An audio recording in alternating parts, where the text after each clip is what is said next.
Masih di segmen politik Pilpres 2024 dan kali ini kita akan membahas berkaitan dengan wacana sehubungan dengan terbukanya koalisi yang akan terjadi, yang akan dibangun dari paslon nomor urut 1 dan paslon nomor urut 3, Pak Anies Baswedan dan Caimin serta Pak Ganjar Pranowo dan Pak Mahfud MD. Saya pikir kalau membicarakan wacana untuk terjalinnya koalisi antar paslon nomor urut 1 dan paslon nomor urut 3 itu terlalu cepat ya. Pilpres tahun 2024 masih lumayan lama dan saya terkejut karena wacana koalisi dari paslon nomor urut 1 dan paslon nomor urut 3 dikabarkan membangun koalisi. Jika pada putaran pertama Pilpres tahun 2024 sudah menunjukkan hasil perolehan suara, maka koalisi akan diumumkan.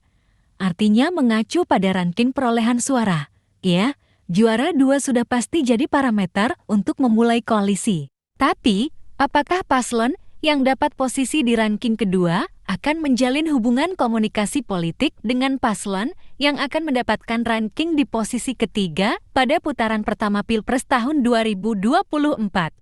Ini bukan jadi parameter baku pada strategi politik yang bagus. Harusnya wacana mengenai pembentukan koalisi baru dimulai sejak ada gambaran perolehan suara di putaran pertama Pilpres tahun 2024, bukan dilakukan jauh hari sebelum pemilihan presiden dan wakil presiden itu dilakukan. Ini sama sekali bukan strategi yang tepat membangun komunikasi politik. Tapi saya membaca berita, jika itu dilakukan jauh hari sebelum pemilihan presiden dan wakil presiden dilakukan. Pertanyaan selanjutnya, kok secepat itu? Harusnya setelah kita masuk pada putaran pertama Pilpres 2024 dan kita bisa memperoleh gambaran berapa banyak suara yang diperoleh atau dapat gambaran posisi ranking masing-masing, wacana mengenai upaya untuk membangun komunikasi politik untuk membangun koalisi partai politik itu baru akan dilakukan. Artinya ada gambaran yang kita pegang dulu, ada rankingnya, ranking pertama dan ranking kedua, dan idealnya itu yang bagus untuk membangun komunikasi politik.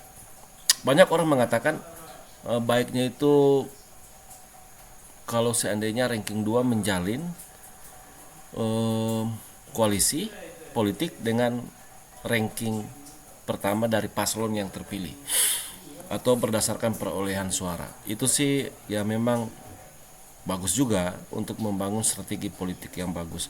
Tapi saya menyarankan untuk lebih meniru langkah politik dari Joko Widodo, di mana ia ingin menarik setiap elemen politik untuk bersama-sama membangun kesejahteraan masyarakat, memiliki tujuan yang sama. Sebagai contoh, Pak Joko Widodo menyertakan juga Pak Prabowo Subianto dan banyak hal yang dia rangkul, bisa dia rangkul bersama-sama untuk duduk dan memiliki tujuan yang sama, yaitu membangun masyarakat. Ini sangat baik. Kalau saya lebih mengarah pada bagaimana cara kita meniru dan memperlakukan apa yang sudah menjadi terobosan dari Presiden Joko Widodo.